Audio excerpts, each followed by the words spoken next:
جس نے ہمیں اس کے گزرے دور کے اندر صحابہ اور اہل بیت کی غلامی نصیب فرمائی ہے، یہ بڑے نصیبے کی بات ہے، یہ بڑی قسمت کی بات ہے کہ جس دل میں صحابہ کا بھی پیار ہو، اہل بیت کا بھی پیار ہو۔ نبی علیہ السلام نے فرمایا جو بندہ دنیا میں رہ کر کے جس سے پیار کرتا ہوگا کل قیامت والے دن اسی کے ساتھ ہوگا۔ ہماری محبت صحابہ کے ساتھ، ہماری محبت اہل بیت کے ساتھ، حضرات گرامی قدر صحابہ بھی ہمارے، اہل بیت بھی ہمارے۔ توجہ آپ میری طرف رکھیے، صحابہ بھی عصمت والے، اہل بیت بھی عصمت والے، صحابہ بھی رفت والے، اہل بیت بھی رفت والے۔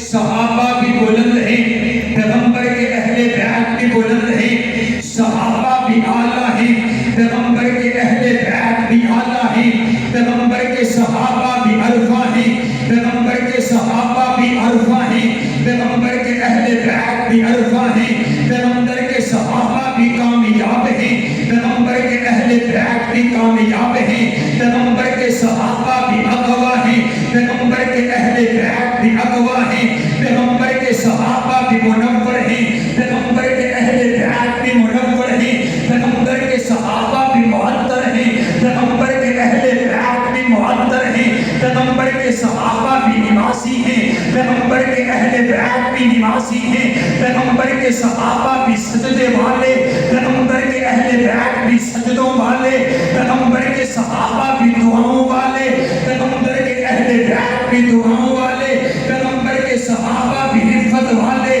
پیغمبر کے اہل بیت بھی رفت والے، پیغمبر کے صحابہ بھی دو جزوں والے، کلمے والے، پیغمبر کے اہل بیت بھی دو جزوں والے، کلمے والے، پیغمبر کے صحابہ بھی 20 پاروں والے، قرآن والے، پیغمبر کے اہل بیت بھی 20 پاروں والے، قرآن والے، پیغمبر کے صحابہ پر بھی نور ایمان کی چادر ہے، پیغمبر کے اہل بیت پہ بھی نور ایمان کی چادر ہے، پیغمبر کے صحابہ بھی ایمان والے، پیغمبر کے اہل بیت بھی ایمان والے، پیغمبر کے صحابہ بھی جنتی ہیں، پیغمبر کے اہل بیت بھی جنتی ہے۔ جو پیغمبر کے صحابہ کا منکر ہے وہ بھی بے ایمان ہے، جو پیغمبر کے اہل بیت کا منکر ہے وہ بھی پکا بے ایمان ہے۔ کہو بے شک، اونچی آنکھوں بے شک۔ صحابہ بھی ہمارے، اور میں تو یوں کہتا ہوں کہ ہم صحابہ کے بھی غلام، ہم اہل بیت کے بھی غلام، ہم حضور کے گھر والوں کے بھی غلام، ہم حضور کے در والوں کے بھی غلام۔ حضرات گرامی قدر آئیے، قرآن میں رب کبریا نے اعلان فرما دیا، کہا وَمَا آتَاكُمُ الرَّسُولُ فَخُذُوهُ، جو تمہیں تمہارا پیغمبر دے اسے لے لو۔ رب کبریا کی قسم ہے، ہمارا یہ مسلک ہے، ہمارا یہ منہج ہے کہ میرے نبی کی زبان اطہر تب تک حرکت نہیں کرتی جب تک آسمانوں سے وحی کا نزول نہیں ہوتا، جب تک آسمانوں سے اشارے نہیں ہوتے، میرے نبی کے لبوں پر جنبش نہیں آتی ہے۔ آؤ کیا کہتے ہو، ہم نے صحابہ کو یوں ہی مان لیا، ہم صحابہ یوں ہی کرتے ہیں، دلیل پوچھتے ہو تو آؤ، رب کبریا کی قسم ہے، میرے پاک پیغمبر علیہ السلام کی ایک حدیث موجود ہے، جو میرے نبی کہتے چلے گئے، ہم نے صحابہ کو خود سے نہیں مانا، جیسے میرے نبی نے کہا ہم مانتے چلے گئے۔ میرے نبی نے ارشاد فرما دیا، آپ علیہ السلام فرماتے ہیں اللہ اللہ فی اصحابی لا تتخذوہم غرضا بعدی فمن احبہم فبحبی احبہم۔ اے کائنات والو، میرے یاروں کے بارے میں رب سے ڈرتے رہنا، میرے یاروں سے محبت کرتے رہنا۔ میرے نبی نے فرما دیا، ہم نے مان لیا۔ میرے نبی نے ارشاد فرمایا، بعد میں آنے والا کوئی انسان عہد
فاروق اعظم ہے، میرے نبی نے فرما دیا ہم نے مان لیا۔ فاروق اعظم کو میرے نبی نے اسلام کی عزت کے لیے مانگا، ہم نے مان لیا۔ میرے نبی فرماتے ہیں میرا یا عثمان وہ ہے جس سے آسمان کے نورانی فرشتے بھی حیا کرتے ہیں، حضور نے فرما دیا ہم نے مان لیا۔ میرے نبی ارشاد فرماتے ہیں حضور نے فرما دیا یا علی انت منی وانا منکا، علی تو مجھ سے ہے میں تجھ سے ہوں، ہم نے مان لیا۔ میرے نبی نے ارشاد فرما دیا حضرت صدیقہ کائنات کے لیے کہ زوجۃ فی الدنیا والآخرہ، عائشہ دنیا میں بھی میری بیوی ہے، جنت میں بھی میری بیوی ہوگی۔ حضور نے فرما دیا ہم نے مان لیا۔ کھولیے رب کا قرآن، قرآن نے کہہ دیا اولئک هم المفلحون، صحابہ کامیاب ہیں، ہم نے مان لیا۔ قرآن نے کہہ دیا اولئک هم المؤمنون، صحابہ مومن ہیں، ہم نے مان لیا۔ قرآن نے کہہ دیا رضی اللہ عنہم ورضوا، صحابہ پر رب راضی ہے، ہم نے مان لیا۔ قرآن نے کہہ دیا صحابہ الطائعون، ہم نے مان لیا۔ صحابہ الراکعون، ہم نے مان لیا۔ صحابہ الساجدون، ہم نے مان لیا۔ صحابہ الراکعون، ہم نے مان لیا۔ صحابہ اشداء علی